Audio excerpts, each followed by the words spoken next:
është e goditja që mund të mësojnë vendet e gjirit përgjithësi një avantur me trupa toksore. Dhe kjo që ka të bëj me të porti Bandar Abbazit në Iran është ngushtica e Hormuzit e cila në një farë mënyrë mund të jetë fitili i tërë djegjes së lindjes së mesme. Dhe këto forca të cilat në detin e Omanit dhe detin arabik atje, që kanë bazat amerikanë dhe nuk kanë afruar afër, nga se rreziqet mund të jenë të ndryshme, sidomos me raketën Abu Mahdi, e cila është në ujore, mund të ketë efekte të dëmshme. Amerikanët kanë goditur me F-35 dhe Tomahawkën e tyre që në rastet ndoshta janë të menduar atë B-52 bombardime masive, të cilat janë jashtëzakonisht të rrezikshme kudo që deportojnë në territorin e Iranit. Irani zorgosin malet shtirin e tyre që ka nga veriu pjesë atje gati lidhe me Turqinë dhe pjesën që kufizohet deri afër Kuvajtit dhe shtrihet pastaj deri në pjesën e mesme të Iranit. Janë malet të cilat dyshohet që në këto pjesë është ai arsenali dhe në ato qytete që folën para metrot nëntoksore. Sa do jetë e rëndësishme lirimi i ngushtisjes së Hormuzit për ekonominë botërore është mas e vërtet. 20% 15% i gazit, 20% i naftës depërton këtë pjesë. Dhe recesioni botror dhe rreziku edhe i tregjeve dhe i bursave ndërkombëtare është në nivelin e ramjes. Dhe tash kemi situatën kur Trumpi ka një fjalor të tillë dhe një nervoz të tillë që kjo pjesë duhet të hapur për të gjithë. Por menaxhimin kush do ta bëj? Blend dhe Doruntin. Kjo pjesë është e vetmja që nuk ka pas taks. Nuk është pagu për ta. Depërtimin. Para luftës. Suezi e ke, kanali Panama se ke taksën. Po ashtu turqët në Bosfor dhe Dardanilet e tyre kanë taksën. Është një marrëveshje e jashtme e Lozanës që deri dhe kanë përfituar dikush tjetër, tani ka është kthyer te turqët. Por tash ta thonë nuk ka drek më pa pagesë. Duhet paguhet këtë pjesë dhe këto të ardhna paramendohet që jenë bukur të larta për ndërtimin e Iranit nga shkatërrimi. Kjo do të thotë mund të jetë edhe një marrëveshje. Një këshilltari Pezeshkvinit, Masud Pezeshkvinit, presidenti ka deklaruar për agjencitë perëndimore që kemi gati një marrëveshje që pranojmë mu reduktu pasurimi uranionit me 3.67% vetëm për qëllime pasore, civile.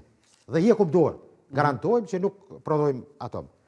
Por kjo do të jetë me pastaj arritjen e raporteve, krijimin e raporteve diplomatike me Shtetet Bashkuara të Amerikës, marrin pjesë të kompanive amerikane për nxjerrje të naftës apo edhe menaxhimin, bashkëmenaxhimin e tyre, do thotë është një solucion i cili mund prapavi ka bisedime me cilat tash kush mësiti, a mund të jetë Omani, a mund të jenë turqët. Për fund, për mos të zgjat ju dhe opinionin, kush o përfituesi kësaj? I tërë kësaj. Janë mendimi emër. Janë Republika Turqisë.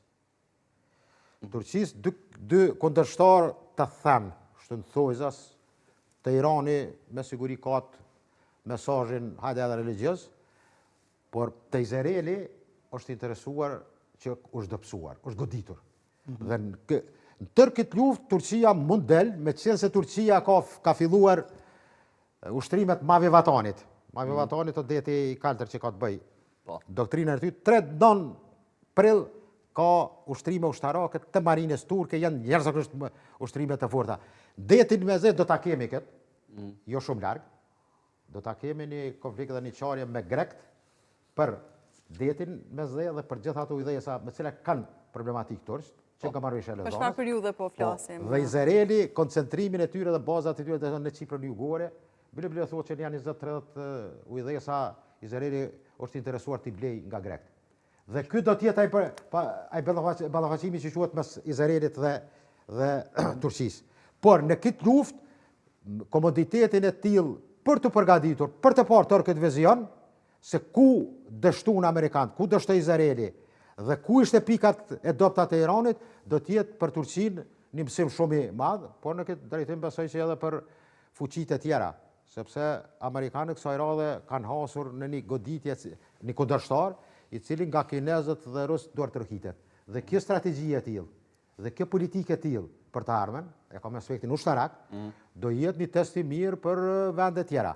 Me qenë se Amerikanët, prapë e thom shpesh to, ka pas drejt Bill Clintoni, kur e thot atë fjalë, Amerika është e fuqishme, duhet të ketë diplomaci dhe mençuri të zgjeruar. Dhe mendoj që për momentin, gjitha këto që ai thash, prapë mendoj që së bashku me dy juve, e doj këtë mendim, që ne, kur flasim për këto gjana, mendojmë që në një farë mënyrë aleanca jonë me SBA është ndoshta për interesin tonë është jetike dhe duhet të qëndroj. Por ne bëm një analizë të tillë nga aspektet faktike dhe të datave. Pa dyshim se po.